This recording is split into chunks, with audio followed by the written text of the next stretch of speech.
Hello बच्चों, हम inventory management का टॉपिक कर रहे हैं, क्लास 12th का रिटेल का। आज हम इसकी कुछ ही 3-4 इंपॉर्टेंट टर्म्स करेंगे। पहला है इसमें एंटीसिपेशन स्टॉक, जिसको हिंदी में बोलते हैं प्रत्याशा स्टॉक। तो एंटीसिपेशन स्टॉक क्या होता है बेटा, कि जो रिटेलर है या सेल्स एसोसिएट है वो या इन्वेंट्री सुपरवाइजर है, वो क्या करता है कि एंटिसिपेशन मतलब वो एक आइडिया लगाता है कि उसको भविष्य में कितनी सेल होने की आशा है। उम्मीद, प्रत्याशा होता है उम्मीद, आशा।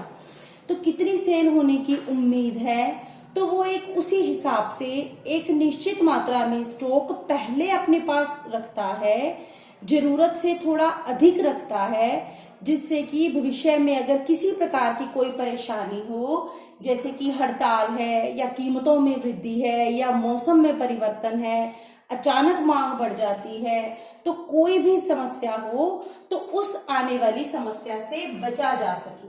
तो एक निश्चित मात्रा में हम अपनी उम्मीद के अनुसार एक फिक्स मात्रा में स्टॉक अपने पास एडवांस में रखते हैं, जिससे कि भविष्य में होने वाली प्रॉब्लम से, परेशानियों से बचा जा सके तथा ग्राहकों की मांग को पूरा किया जा सके। उसको बोलते हैं एंटीसिपेशन स्टॉक, यानी कि प्रत्याशा स्टॉक। भविष्य की उम्मीद के अनुसार और आने वाली परेशानियों से बचने के लिए हम जो स्टॉक अपने पास रखते हैं। नेक्स्ट है शॉर्टेज एंड एवरेज। शॉर्टेज होती है कमी एंड एवरेज होती है अधिकता। तो स्टॉक की शॉर्टेज एंड एवरेज क्या है, हमारे पास एक रिटेलर के पास या सुपरवाइजर के पास जितना भी स्टॉक आता है उस सारे स्टॉक का साथ की साथ रिकॉर्ड बनाया जाता है, ठीक है, या जो बेचा जाता है उसका भी रिकॉर्ड बनाया जाता है। तो रिकॉर्ड के अनुसार हम देखते हैं कि साल के अंत में कितना स्टॉक बचा, और जितना बचा हुआ है उसकी भी गिनती करते हैं। अगर वो स्टॉक हमारे रिकॉर्ड से कम है उसको बोलते हैं शॉर्टेज, यानी कि कमी। रिकॉर्ड के हिसाब से हमारे पास 100 वस्तुएं होनी चाहिए, पर वास्तव में हमारे पास सिर्फ 80 बची हैं। तो मतलब क्या है, 20 वस्तुएं कम है, इसको बोलते हैं कमी। तो ये कमी क्यों है, या तो रिकॉर्ड बनाने में गलती हो सकती है, या फिर क्या होगा, चोरी हो गई, वस्तुएं खराब हो गई, या फिर गुम हो गई, टूट फूट हो गई, कोई भी रीजन हो सकता है। तो अगर हमारी स्टॉक की गिनती हमारे रिकॉर्ड से कम है तो उसको बोलते हैं कमी। और साल के अंत में अगर हमारे स्टॉक की गिनती, जो बचा हुआ स्टॉक है, वो हमारे रिकॉर्ड स्टॉक से अधिक है तो उसको बोलते हैं अधिकता। रिकॉर्ड के अनुसार हमारे पास 100 वस्तुएं होनी चाहिए, पर वास्तव में हमारे पास 140 वस्तुएं हैं, तो 40 वस्तुएं अधिक है ना, उसको बोलते हैं अधिकता। अब अधिकता के क्या कारण हो सकते हैं, अधिकता तो हो ही नहीं सकती। ऐसा थोड़ी ना है कि स्टॉक बड़ा बड़ा बढ़ गया, डबल हो गया, वो तो पॉसिबल ही नहीं है। ये अधिकता केवल और केवल रिकॉर्ड की गलती की वजह से होती है। अगर रिकॉर्ड में गलती हो जाती है या गिनती में गलती हो जाती है तभी अधिकता आएगी, अदरवाइज स्टॉक में अधिकता नहीं होती। नेक्स्ट है बफर स्टॉक। बफर होता है अधिक मात्रा।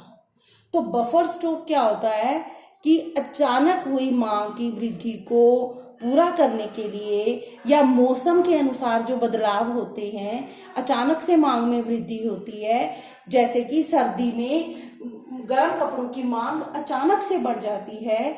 तो इस प्रकार अचानक बड़ी मांग या मौसम के कारण बड़ी मांग को पूरा करने के लिए हम बफर यानी कि बहुत अधिक मात्रा में स्टॉक अपने पास रखते हैं, जिससे कि हम ग्राहकों की जरूरतों को समय पर पूरा कर सकें। उस तरीके के स्टॉक को बोलते हैं बफर स्टॉक। इन दोनों में फर्क क्या है, इसमें हम स्टॉक करते हैं परेशानी से बचने के लिए, उम्मीद के अनुसार। जैसे कि अगर हमें लगता है कि भविष्य में मांग तो बढ़ेगी लेकिन हड़ताल हो सकती है, कीमतों में वृद्धि हो सकती है, तो इस कारण से हम जो स्टॉक करते हैं। लेकिन बफर स्टॉक अचानक बड़ी मांग को पूरा करने के लिए हम बहुत अधिक मात्रा में वस्तुएं अपने पास रखते हैं, जिसको बोलते हैं बफर स्टॉक, जिससे कि ग्राहकों की जरूरतों को समय पर पूरा किया जा सके। नेक्स्ट है इन्वेंट्री रिप्लेनिशमेंट, यानी कि स्टॉक को फिर से भरना। स्टॉक को फिर से भरना का क्या अर्थ है इन्वेंट्री रिप्लेनिशमेंट का, कि हम जब स्टॉक कम हो जाता है, न्यूनतम से कम हो जाता है, तो हम फिर से नया स्टॉक खरीदते हैं, उसको बोलते हैं स्टॉक को फिर से भरना। रिप्लेनिश होता है खत्म होना। तो जब स्टॉक खत्म होने वाला होता है या कम हो जाता है तो हम दोबारा से नया स्टॉक खरीदते हैं, जिससे कि हम हमारे काम में किसी प्रकार की कोई रुकावट ना हो। उसको बोलते हैं इन्वेंट्री रिप्लेनिशमेंट। तो इन्वेंट्री रिप्लेनिशमेंट में हम 3 चीजें देखते हैं, यानी कि व्हाट, व्हेन, हाउ मच। इसका अर्थ है क्या, कब, कितना। क्या का क्या अर्थ है कि हमें क्या वस्तुएं खरीदनी है, किन वस्तुओं का स्टॉक करना है। जिन वस्तुओं की बाजार में मांग होगी हम उन्हीं वस्तुओं का स्टॉक करेंगे। जो वस्तुएं ग्राहक मांगेगा उन्हीं का स्टॉक रखेंगे। ग्राहक की जरूरतों के अनुसार ही हम वस्तुएं खरीदते हैं। कब, वस्तुएं कब खरीदनी है, जब मांग बढ़ जाती है या स्टॉक कम हो जाता है, तब हम नई वस्तुएं खरीदते हैं। कितना, कितना क्या होता है कि हमें कितनी मात्रा में स्टॉक करना है। जितनी मांग होगी, जितनी हमारी सेल होगी, उसी के हिसाब से हम स्टॉक करेंगे। तो इन्वेंट्री रिप्लेनिशमेंट, स्टॉक को फिर से भरना। इसमें हम क्या देखते हैं, क्या खरीदेंगे, कब खरीदेंगे और कितना खरीदेंगे। वही वस्तुएं खरीदेंगे जो ग्राहक मांगेगा। कब खरीदेंगे, जब मांग बढ़ेगी या जब स्टॉक कम हो जाएगा। कितना खरीदेंगे, जितनी ग्राहक की मांग होगी, जितना हमारी सेल अधिक होगी, उसी हिसाब से उतनी ही मात्रा में हम स्टॉक खरीदेंगे। तो उम्मीद है आपको ये इंपॉर्टेंट टर्म्स समझ में आई होंगी। एंटीसिपेशन स्टॉक यानी कि प्रत्याशा स्टॉक, शॉर्टेज एंड एवरेज यानी कि कमी या अधिकता, बफर स्टॉक और इन्वेंट्री रिप्लेनिशमेंट। Thank you.